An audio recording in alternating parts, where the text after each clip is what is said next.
الحمد لله الذي هدانا إلى سبيل الهداية والعرفان وجعلنا من أهل الإسلام والإيقان ونشهد أن لا إله إلا الله وحده لا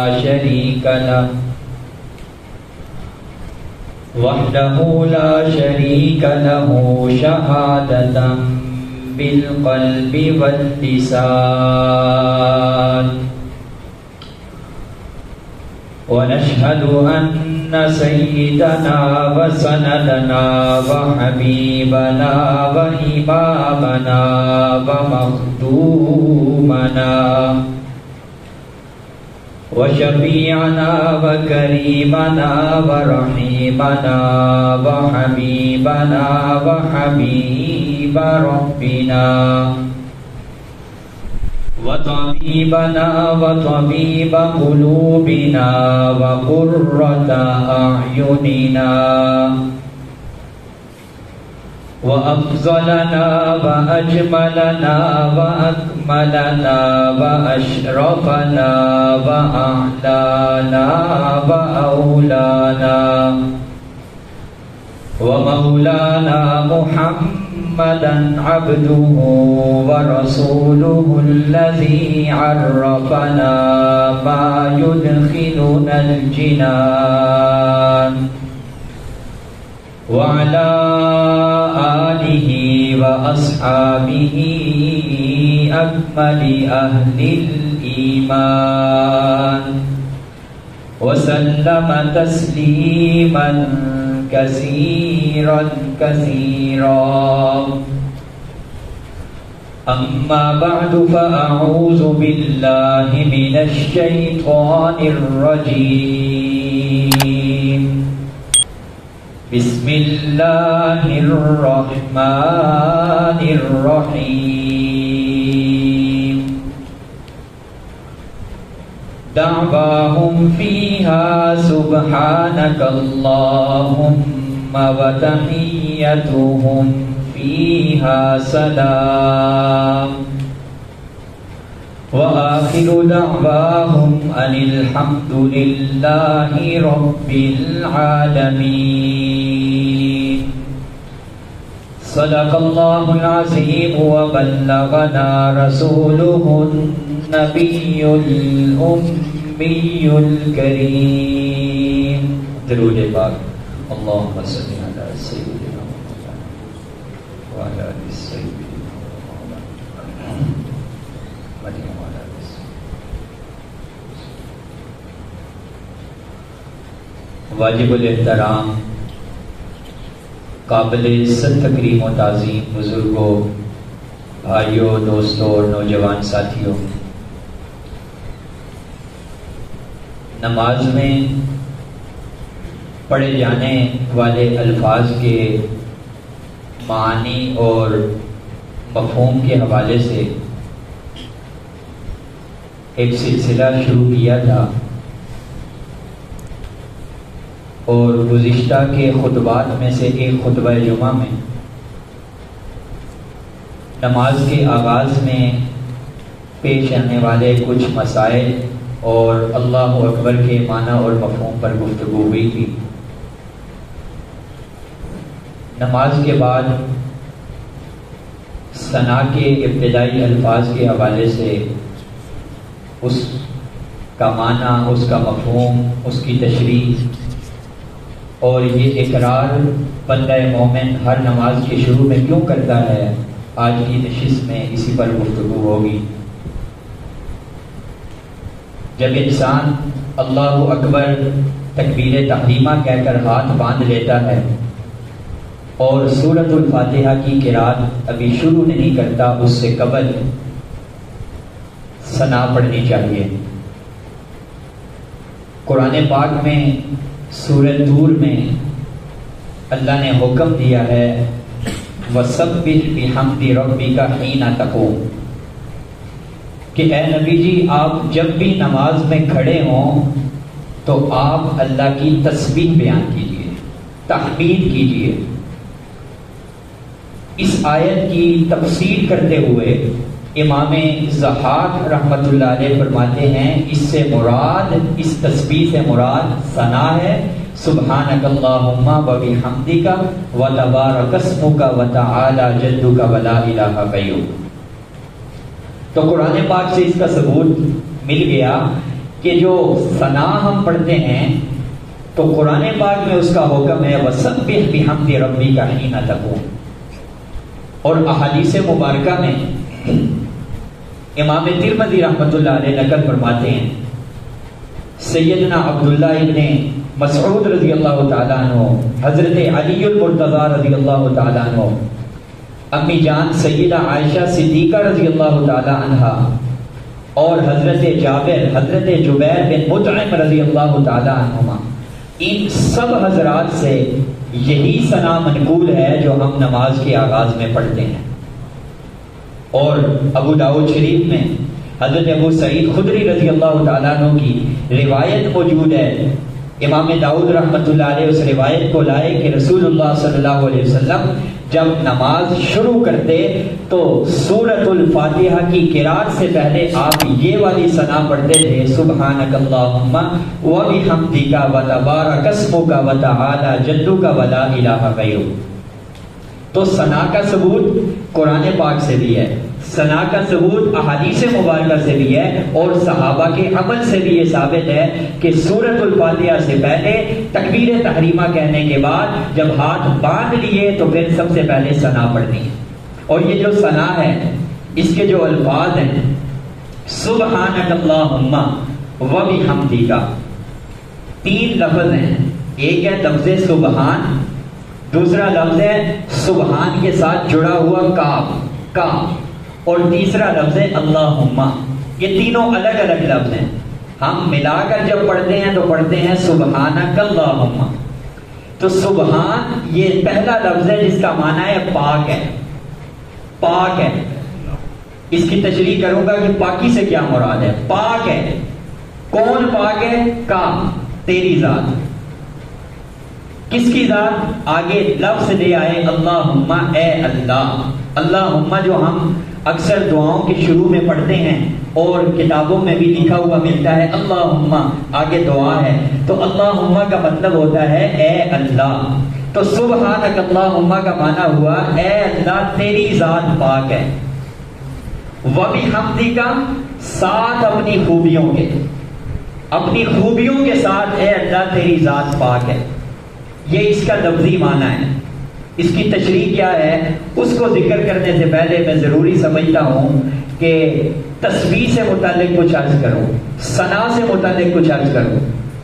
قرآن پاک میں اللہ تعالیٰ ارشاد فرماتے ہیں تسبح لہ السماوات السبع والارض ومن فیہن، کہ ساتوں زمینیں، ساتوں آسمان، ومن فیہن اور ان ساتوں زمینوں آسمانوں کے درمیان جو کچھ ہے وہ سب کا سب اللہ کی تسبیح کرتا ہے، اللہ کی تحمید کرتا ہے، اللہ کی خوبیوں کو بیان کرتا ہے۔ اور آگے فرمایا وَإِن مِّن شَيْءٍ إِلَّا يُسَبِّحُ بِحَمْدِهِ، کہ جتنی بھی چیزیں ہیں آسمان میں ہیں، زمین میں ہیں، آسمان و زمین کے درمیان میں ہیں، وہ سب کی سب اللہ کی تعریف، اللہ کی تسبیح، اللہ کی تحمید کر رہی ہیں۔ وَلَٰكِن لَّا تَفْقَهُونَ تَسْبِيحَهُمْ، لیکن ان کی تسبیح کو تم سمجھ نہیں سکتے۔ ہر ایک مخلوق اللہ کی تعریف کر رہی ہے، تحمید کر رہی ہے، تسبیح کر رہی ہے۔ اور دوسری جگہ پر فرمایا یسبح للہ ما فی السماوات وما فی الارض، جو کچھ آسمانوں میں ہے، جو کچھ زمینوں میں ہے، وہ سب کا سب اللہ کی تعریف کر رہا ہے، اللہ کی تسبیح کر رہا ہے۔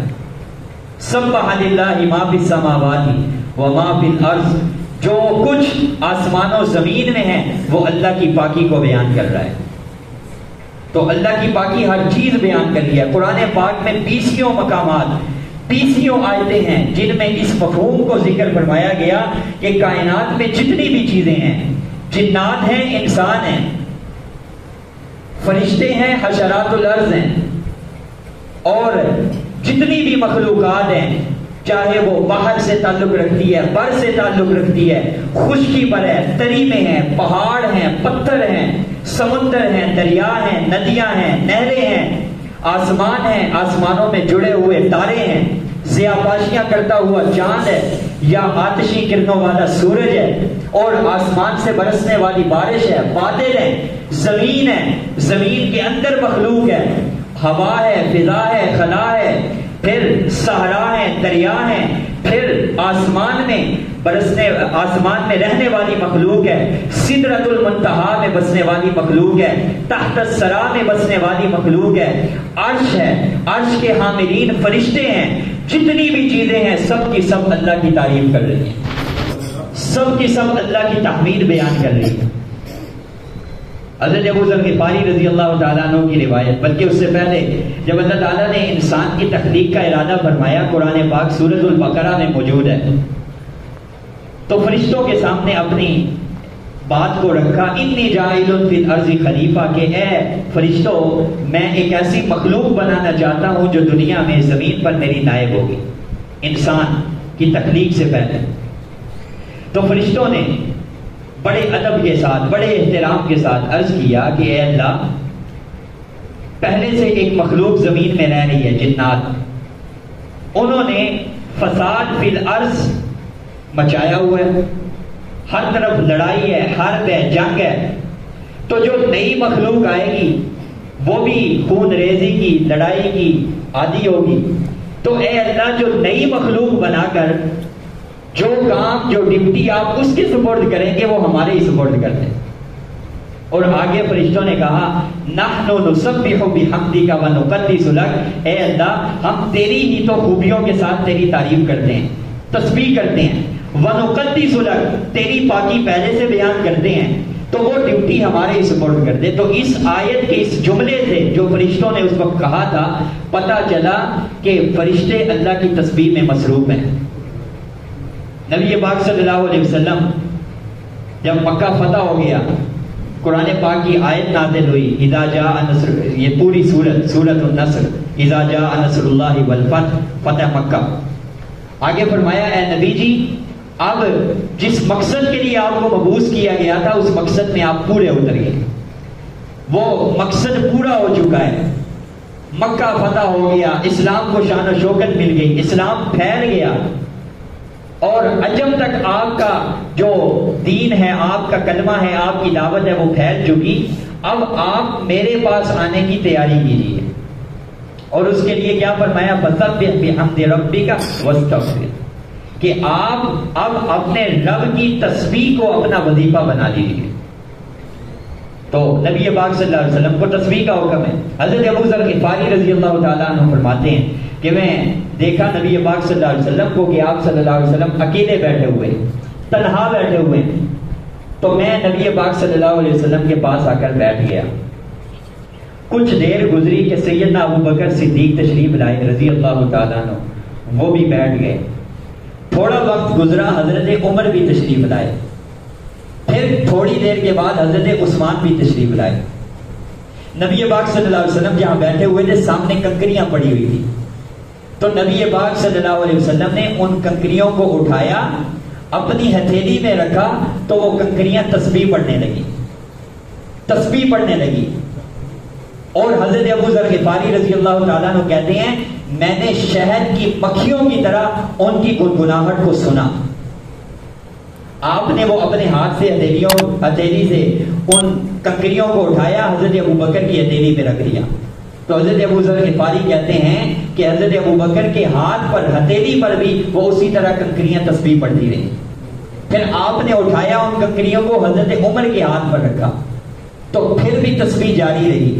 پھر حضرت عثمان کے ہاتھ پہ رکھا، پھر بھی تسبیح جاری رہی۔ پھر آپ نے ان کنکریوں کو اٹھا کر کے زمین پر رکھ دیا، وہ خاموش ہو گئی۔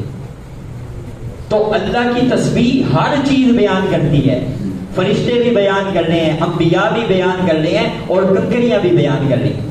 نبی پاک صلی اللہ علیہ وسلم کے سامنے کھانا لایا گیا، آپ صلی اللہ علیہ وسلم نے فرمایا کہ یہ کھانا اللہ کی تسبیح بیان کر رہا ہے، لیکن تمہیں نہ سمجھ سکتے ہو نہ سن سکتے ہو۔ تو ہر چیز اللہ کی تسبیح بیان کر رہی ہے، لیکن اپنے اپنے انداز میں کر رہی ہے، اپنی اپنی بولی میں کر رہی ہے. وَلَٰكِن لَا تَفْقَهُونَ تَسْبِيحَهُمْ، جس بولی کو بھی ہم سمجھ نہیں سکتے اور جس انداز کو بھی ہم فہم اور جس کو سمجھ نہیں سکتے. وَلَٰكِن لَا تَفْقَهُونَ تَسْبِيحَهُمْ، تو ہر چیز اللہ کی تسبیح بیان کر رہی ہے. تسبیح سے کیا مراد؟ شروع میں ذکر کیا کہ اللہ پاک ہے، اے اللہ تیری ذات پاک ہے. کیسے پاک ہے؟ یہ جو لفظ ہے نا پاکی والا، یہ ہم عموماً استعمال کرتے ہیں، روزمرہ کی زندگی میں استعمال کرتے ہیں. ہم یہ لفظ بولتے ہیں کہ میرا کپڑا پاک ہے، میرا رومال پاک ہے، قالین پاک ہے، میرا جسم پاک ہے، عام طور پہ بولا جاتا ہے. اور یہی پاکی کا لفظ ہم بولتے ہیں کہ انبیاء پاک ہیں. یہی لفظ ہم بولتے ہیں اور اس عقیدے کا اظہار کرتے ہیں کہ سارے کے سارے نبی کے صحابہ پاک ہیں. ہم یہ سب چیزوں کے لیے بولتے ہیں، لیکن کیا ان سب کے لیے جو ہم پاکی کا لفظ بولتے ہیں اس کا معیار ایک ہی ہے؟ اس پاکی سے مراد ایک جیسی پاکی ہے؟ نہیں. ہر ذی شعور آدمی کہے گا نہیں، ہر ایک جگہ پر جو پاکی کا مفہوم ہے وہ جدا ہے، پاکی کا معیار ہے وہ جدا ہے.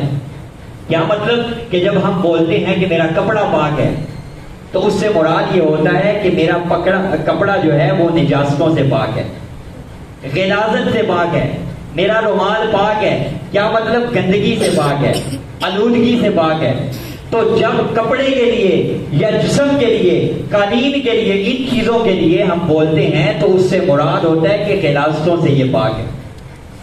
لیکن یہی لفظ جب ہم نبیوں کے لیے بولتے ہیں، انبیاء کے لیے بولتے ہیں اور اس عقیدے کا اظہار کرتے ہیں کہ انبیاء پاک ہیں، تو اس کا مطلب یہ ہوتا ہے کہ گناہوں کی آلودگی سے انبیاء پاک ہیں، گناہوں سے پاک ہیں. اور اہل سنت کا عقیدہ ہے کہ جتنے انبیاء ہیں حضرت آدم سے لے کر جناب رسول اللہ صلی اللہ علیہ وسلم تک، وہ سب کے سب بچپن سے لے کر جوانی تک، جوانی سے لے کر بڑھاپے تک اور موت تک، وہ سب کے سب گناہوں سے پاک تھے.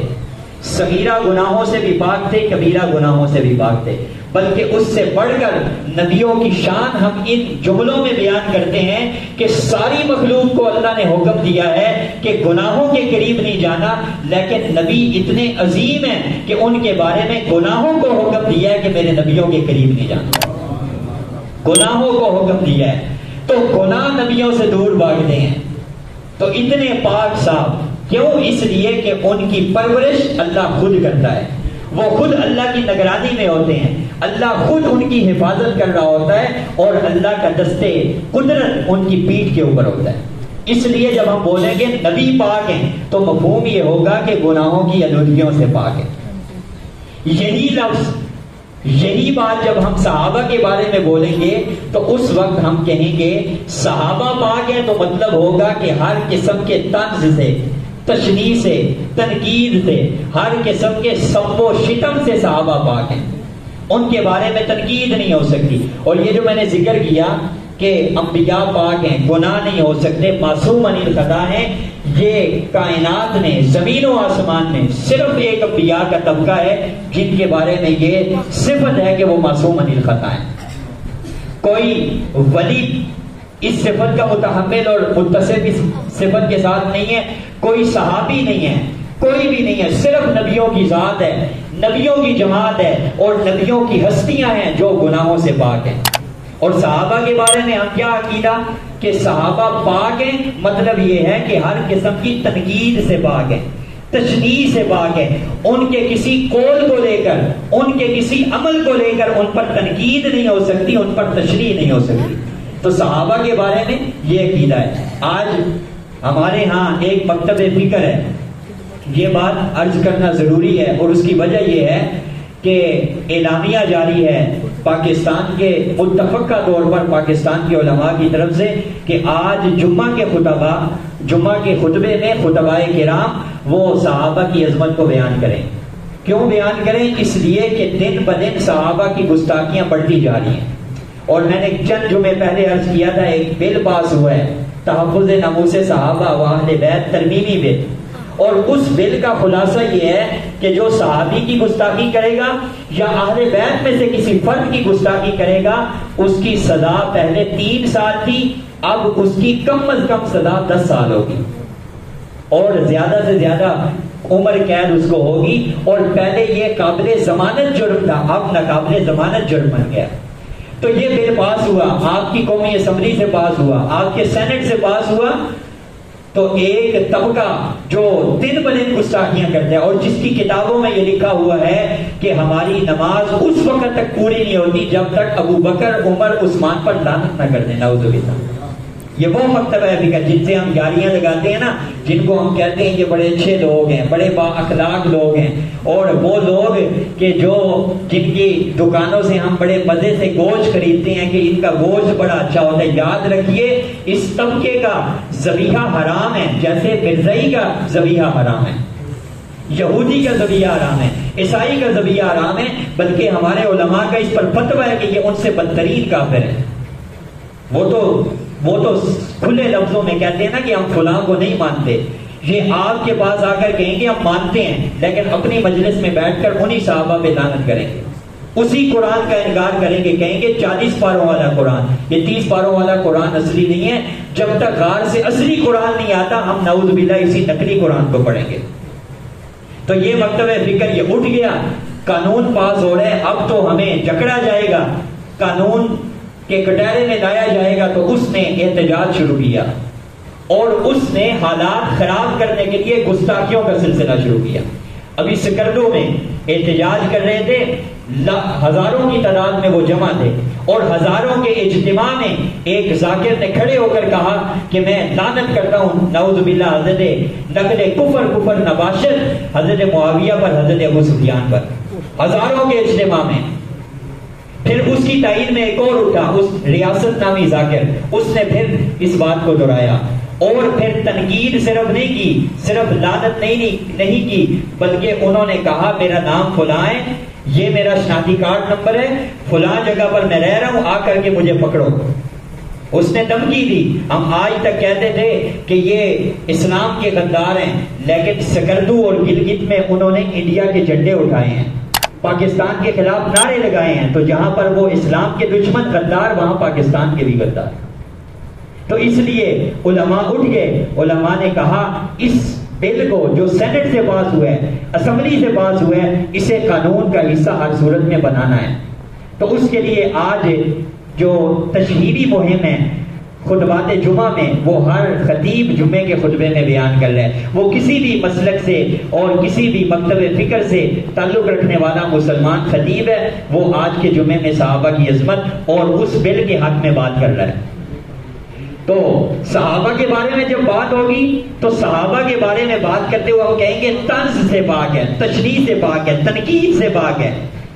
ہر قسم کے ان کے اوپر، جیسے قرآن ہم حدیث مبارکہ ہر جمعے میں سنتے ہیں، ہر خطیب سے سنتے ہیں، ہر خطیب جمعے کے خطبے میں یہ نبی پاک صلی اللہ علیہ وسلم کا فرمان پڑھتا ہے، اللہ اللہ فی اصحابی لا تتخذوهم من بعدی غرضا. اس کا مطلب کیا ہے؟ اس کا معنی کیا ہے کہ نبی پاک صلی اللہ علیہ وسلم اللہ کا واسطہ دے رہے ہیں، اللہ اللہ تمہیں خدا کا واسطہ ہے، لا تتخذوهم من بعدی غرضا، میرے دنیا سے جانے کے بعد میرے صحابہ کو تنقید کا نشانہ نہ بنا. نبی پاک صلی اللہ علیہ وسلم فرما رہے تنقید کا نشانہ. ان سے اگر کوئی ایسا عمل بھی سرزد ہوا ہے جو قابل مواخذہ تھا تو ہمیں پھر بھی یہ حق نہیں ہے کہ ہم ان پر تنقید کریں. کیوں؟ اس لیے کہ اللہ نے ان کی پاکی کو قرآن میں بیان کیا ہے. اللہ نے ان کے بارے میں یہ کہہ دیا اولئک هم الفائزون، یہ کامیاب ہیں، اولئک هم المفلحون، یہ کامیاب ہیں، اولئک هم الراشدون، یہ فلاح پانے والے ہیں، اولئک هم المهتدون، یہ ہدایت یافتہ ہیں، اولئک هم الصادقون، یہ سچے ہیں. اور ان کے بارے میں قرآن نے کہہ دیا، اللہ نے کہہ دیا اولئک الذین امتحن اللہ قلوبهم، کہ اللہ نے ان کے قلوب کا، ان کے دلوں کا امتحان دیا، للتقویٰ، تو ان کے دلوں سے تقوی کے سوا کچھ نہیں نکلا. وَلَكِنَّ اللَّهَ حَبَّبَ إِلَيْكُمُ الْإِيمَانَ، اللہ نے ان کے دل میں جو ایمان ہے اس کو محبوب بنا دیا ہے. وَزَيَّنَهُ فِي قُلُوبِكُمْ وَكَرَّهَ إِلَيْكُمُ الْكُفْرَ، کفر کی نفرت ڈال دی ہے، گناہوں کی نفرت ڈال دی ہے، فسق کی نفرت ڈال دی ہے. قرآن کہہ رہے ہیں رضی اللہ عنہم ورضوا عنہ، ان کی شان بیان کر رہا ہے. تو جن کا ذکر، جن کی پاکی، جن کی طہارت، جن کی صفائی، جن کے ساتھ خوشنودی کا سرٹیفکیٹ اللہ خود پیش کر رہا ہو تو ان کے بارے میں تنقید کیسے ہو سکتی ہے؟ اور قرآن پاک نے کیا تعارف کرایا ہے صحابہ کا؟ فرمایا اولئک حزب اللہ، یہ اللہ کی جماعت ہے، یہ اللہ کی فوج ہے. آپ مجھے بتائیں اگر آج کوئی پاکستان کی فوج کے خلاف گفتگو کرے، بات کرے، تو ہم کیا کہیں گے؟ یہ کس کے خلاف بات کر رہے ہیں؟ پاکستان کے خلاف بات کر رہے ہیں. کیوں کہ فوج پاکستان کی ہے. اگر کوئی پاکستان کی فوج کے خلاف بات کرے تو قابل گرفت ہے، مجرم ہے، اسے سزا ہوتی ہے. تو جو اللہ کی جو فوج ہے اس کے بارے میں گفتگو کرے تو اسے سزا نہیں ہونی چاہیے، اسے پکڑا نہیں جانا چاہیے. جب ملک کی فوج کے خلاف بولنے والا وہ اس ملک کا دشمن ہے تو اللہ کی فوج کے خلاف بولنے والا اللہ کا دشمن نہیں ہے. اولئک حزب اللہ، یہ اللہ کی جماعت اور اللہ کی فوج ہے. تو صحابہ کے بارے میں کہ ہر قسم کی تنقید سے پاک ہے. جب بھی ہمارے سامنے یوٹیوب کے اوپر یا کسی بھی بندے سے ہم سنیں کہ فلاں صحابی سے فلاں عمل ہوا ہے، فلاں کتاب میں لکھا ہوا ہے، اسے کہو کہ یہ بتاؤ کہ قرآن میں کیا لکھا ہوا ہے. ہم کسی کتاب کو نہیں مانتے قرآن کے مقابلے میں. یہ بتاؤ قرآن میں کیا لکھا ہوا ہے. اور قرآن کی سطروں میں یہی لکھا ہوا ہے کہ یہ وہ لوگ ہیں فَإِنْ آمَنُوا بِمِثْلِ مَا آمَنْتُمْ بِهِ فَقَدِ اهْتَدَوْا، اگر ایمان ان جیسا لاؤ گے تو معتبر ہوگا. تو معیار ایمان جن کو بنایا ہے تو ان کے بارے میں تنقید کیسے ہو سکتی ہے؟ تو جب صحابہ کے بارے میں ہم کہیں گے تو اس کا مفہوم ہوگا کہ ہر قسم کی تنقید سے پاک ہے، تشریح سے پاک ہے، اور ان پر کسی قسم کا بھی بہتان، الزام، طنز، انگلی ان پر نہیں اٹھائی جا سکتی. لیکن یہی پاکی کا مفہوم جب ہم اللہ کے لیے بولیں گے سبحانک اللہم، اے اللہ تو پاک ہے، اے اللہ تیری ذات پاک ہے، تو اس کا مفہوم کیا ہوگا؟ اس کا مفہوم یہ ہوگا کہ اے اللہ تو ان ساری باتوں سے پاک ہے جو بت پرست لوگ، مشرک لوگ آپ کے ساتھ جوڑتے ہیں. وہ جتنی باتیں ہیں تو پاک ہے. کس سے پاک ہے؟ شریکوں سے پاک ہے، وزیروں سے پاک ہے، مشیروں سے پاک ہے، نذیروں سے پاک ہے، وسیلوں سے پاک ہے، مثالوں سے پاک ہے. تو ہر قسم کے نائبین سے پاک ہے، معاونین سے پاک ہے. تو اونگ سے پاک ہے، نیند سے پاک ہے، غفلت سے پاک ہے، سستی سے پاک ہے. تو ہر قسم کی تھکاوٹ سے پاک ہے. تو سہو سے پاک ہے، بھول چوک سے پاک ہے. تو کھانے سے پاک ہے، تو پینے سے پاک ہے. سبحانک اللہم، ہر نمازی ہر نماز کے آغاز میں سبحانک اللہم کہہ کر کے یہ اقرار کرتا ہے کہ اے مولا، اے اللہ تیری ذات ہر قسم کے نقص اور عیب سے پاک ہے. سبحانک اللہم، اے اللہ تیری ذات پاک ہے. اور یہ جو میں نے مفہوم بیان کیا کہ سارے بت پرست مشرکین جتنی باتیں آپ کے بارے میں اللہ کہتے ہیں سبحانک اللہم، ان سب سے تو پاک ہے. اس کی دلیل قرآن پاک میں موجود ہے. اور کیا دلیل ہے؟ قرآن پاک میں اللہ تعالیٰ ارشاد فرماتے ہیں سبحانہ وتعالی عما یشرکون، اللہ ان سب سے پاک ہے، برتر ہے، عما یشرکون، جو یہ اللہ کے ساتھ باتیں جوڑتے ہیں. عما یشرکون، یہ جو آیت کا ٹکڑا ہے، اس ٹکڑے سے پہلے اللہ نے بت پرستوں کے عقیدوں کو ذکر کیا. کیا عقیدہ تھا؟ کہ نعوذ باللہ فرشتے اللہ کی بیٹیاں ہیں. کیا عقیدہ تھا؟ یہ عقیدہ تھا کہ وہ ہماری ڈائریکٹ سنتا نہیں، ان کی موڑتا نہیں. ہؤلاء شفعاؤنا عند اللہ، ہم ان کی عبادت نہیں کرتے بلکہ ان کو سفارشی ٹھہراتے ہیں. ما نعبدهم الا ليقربونا الى الله زلفا، ہم ان کی عبادت نہیں کرتے بلکہ اس تک پہنچنے کے لیے انہیں وسیلہ بناتے ہیں. اور قیاس کیا کرتے تھے؟ قیاس یہ کرتے تھے دیکھو اوپر چھت پہ چڑھنے کے لیے سیڑھی کی ضرورت ہے، آفیسر سے ملنے کے لیے کلرک کے پاس، چپڑاسی کے پاس جانے کی ضرورت ہے، سفارشی کی ضرورت ہے، تو احکم الحاکمین سے ملنے کے لیے واسطوں کی ضرورت ہے. تو وہ یوں یہ دلائل پکڑ کر کے اللہ کے ساتھ شریک ٹھہراتے تھے. تو ان سارے عقیدوں کو اللہ نے ذکر کیا اور ذکر کرنے کے بعد کہا سبحانہ وتعالی عما یشرکون، اللہ ان سب باتوں سے پاک ہے جو یہ بت پرست اور مشرکین اللہ کے ساتھ جوڑتے ہیں. اور دوسری جگہ فرمایا سبحان ربک رب العزت عما یصفون، اے اللہ، اے پروردگار تیری ذات پاک ہے. سبحان ربک رب العزت، اما یصفون، جتنی صفات یہ اس کے ساتھ شرکیہ جوڑتے ہیں اللہ ان سب سے پاک ہے۔ تو یہ بندہ مومن بالکل آغاز میں اس بات کا اقرار کرتا ہے سبحانک اللہم و بحمدک۔ سبحانہ کے اوپر ابھی بہت ساری بات باقی ہے، انشاءاللہ آئندہ جمعہ میں اس پر گفتگو ہوگی۔ اللہ تعالیٰ جو کچھ کہا سنا عمل کی توفیق عطا فرمائے۔